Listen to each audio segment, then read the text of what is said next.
जिसने अपनी पहली सांस जेल की सलाखों के पीछे ली, जिसने अपना बचपन कैदियों के बीच बिताया, क्या वो बच्चा कभी वर्दी पहन सकता है? हाँ। और उस बच्चे का नाम है अमित शर्मा। जेल की दुनिया में एक बचपन।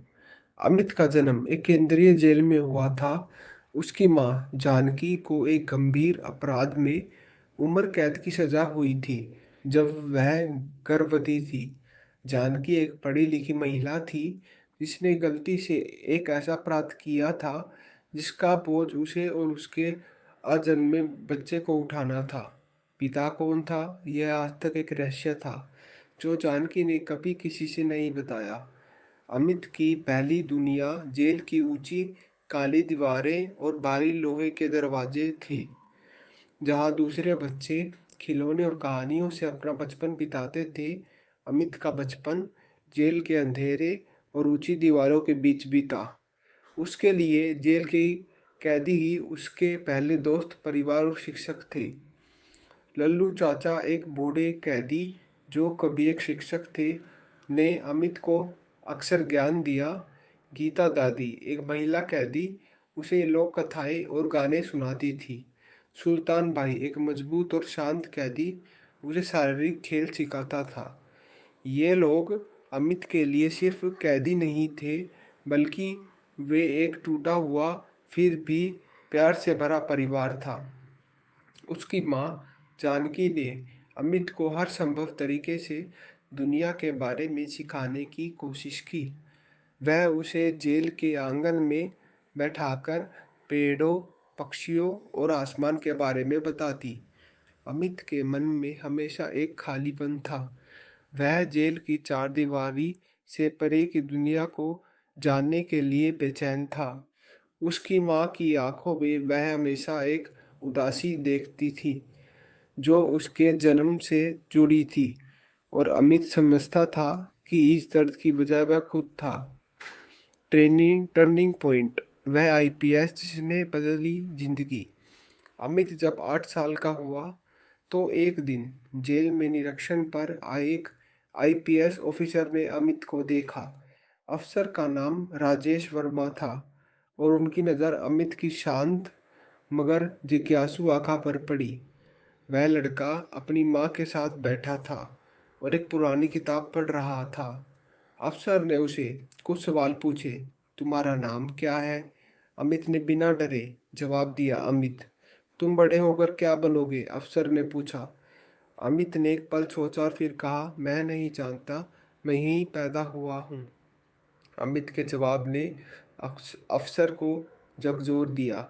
राजेश वर्मा ने अमित की आंखों में देखा और कहा, बेटा तुम यहाँ पले हो, लेकिन यह तुम्हारी मंजिल नहीं है। वर्दी पहनने के लिए जेल आना जरूरी नहीं होता, तुम इसे पहन भी सकते हो।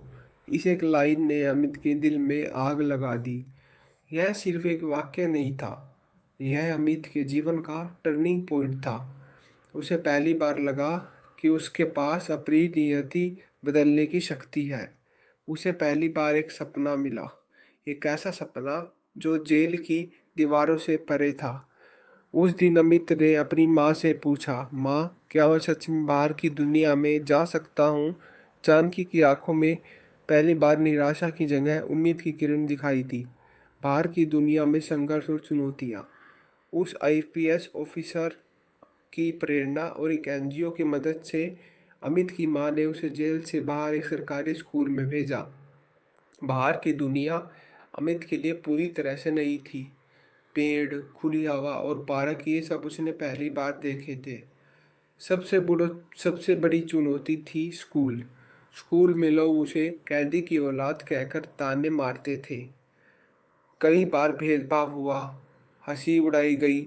एक बार एक शिक्षक ने उसे सबके सामने शर्मिंदा किया और कहा, इसकी तो किस्मत ही खराब है, यह कभी आगे नहीं बढ़ पाएगा।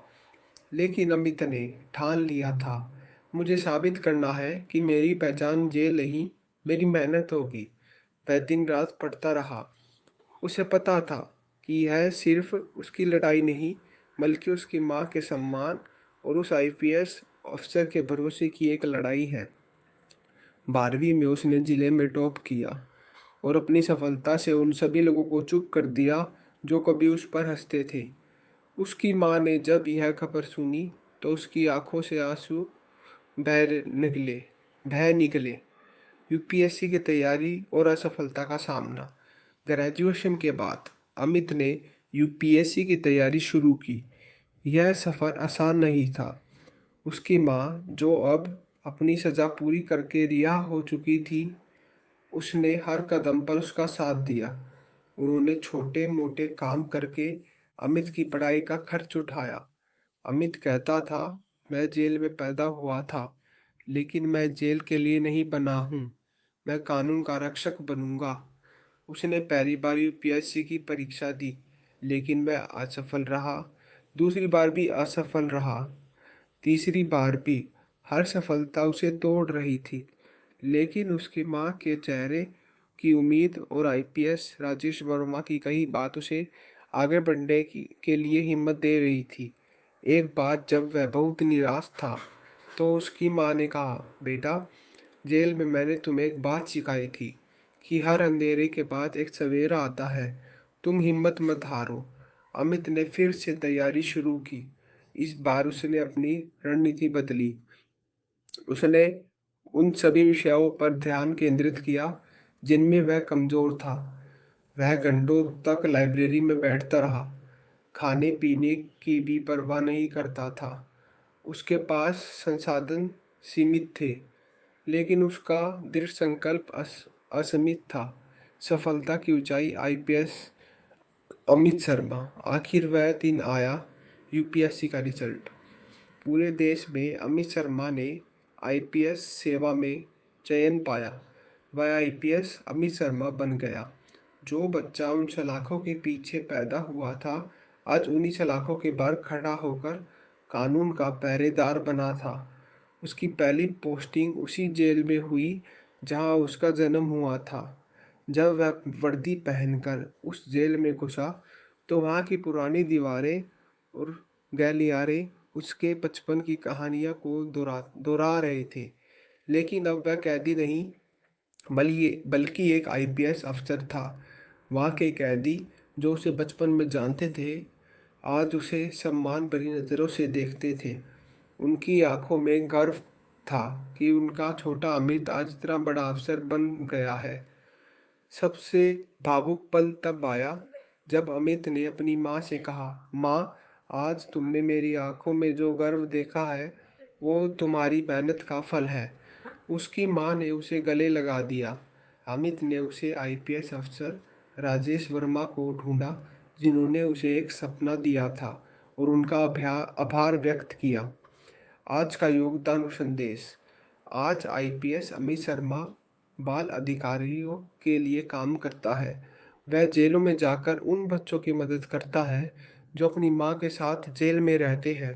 उसने एक एनजीओ शुरू किया जिसका नाम आशा की किरण है। यह एनजीओ इन बच्चों को शिक्षा, पोषण और एक बेहतर भविष्य देने का काम करता है।